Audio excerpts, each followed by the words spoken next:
Pencen, beli rumah teres atau buat rumah kampung? Soalan yang dikemukakan oleh kawan saya yang nak pencen, ya, sebagai seorang yang ada sikit pengetahuan lah kan. Belum pencen lagi, tapi pengetahuan tentang rumah, saya kongsikan 5 perkara yang penting sebelum nak buat keputusan nak beli rumah teres ataupun buat rumah pencen di kampung. Nombor 1, kerajinan.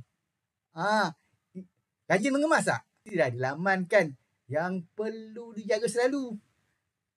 Memang seronok kalau tengok keadaan kampung dengan suasana yang menghijau. Tapi adakah anda cukup rajin nak mengemasnya? Oh, memang kaki kebun tu okey lah juga. Memang sesuai lah kalau nak tinggal di kampung. Tapi kalau menyapu kat dalam rumah malas, kena fikirlah ya. Bila pencen, biasanya kita akan tinggal berdua. Dengan tenaga dah makin kurang, mental lagi. Jadi kena fikir lah. Kalau ada kerajinan tu, boleh lah. Tapi kalau tak ada kerajinan tu, dah umur belum pencen lagi dah tak rajin, tak payahlah nak beli rumah kampung. Nombor 2, kejiranan. Ini penting sebab kalau tinggal rumah teres, kejiranan tu berbeza dengan kejiranan di kampung. Kalau kampung, kenalah rajin, aktif bergaul sebab jarak jauh kan. Bukan bermakna rumah teres tak perlu. Tapi rumah kampung lebih perlulah berkomuniti.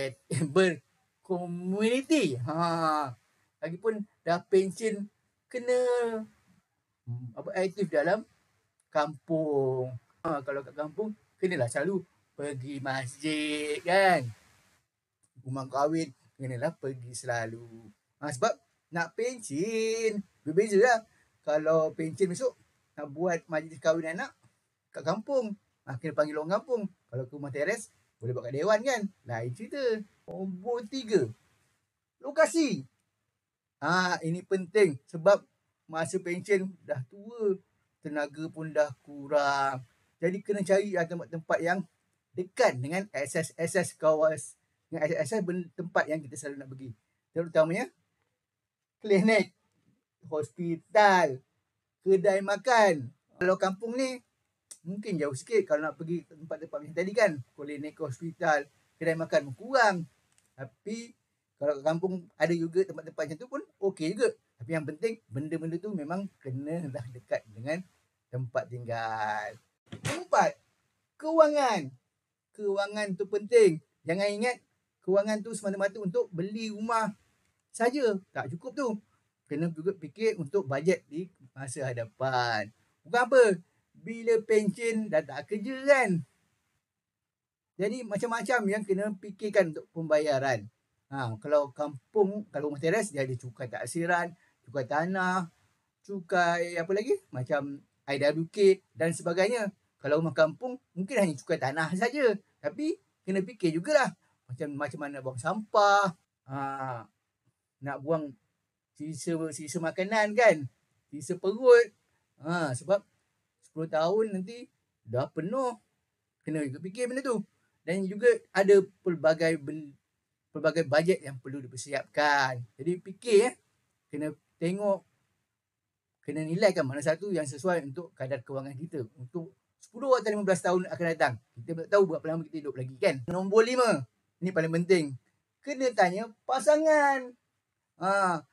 Walau macam mana pun 4 perkara tadi anda dah buat keputusan, nombor 5 ni penting. Sebab kalau pasangan anda tak setuju, tak jadi juga. Sebab anda akan tinggal bersamanya sehingga ke akhir hayat. Mudah-mudahan lah kan. Dan perlulah ada persetujuan antara satu sama lain. Macam mana? Itulah serba sedikit pendapat saya untuk pencen, sama ada beli rumah teres ataupun rumah kampung sesebuah. Ada setuju? Apa pendapat anda? Setuju atau tidak? Apa-apa pun sila komen dan juga share dan juga subscribe. Saya Zul Zarizi. Suka tak konten ni? Kalau suka, kita akan buat selalu. Kalau tak suka, tekan je butang dislike.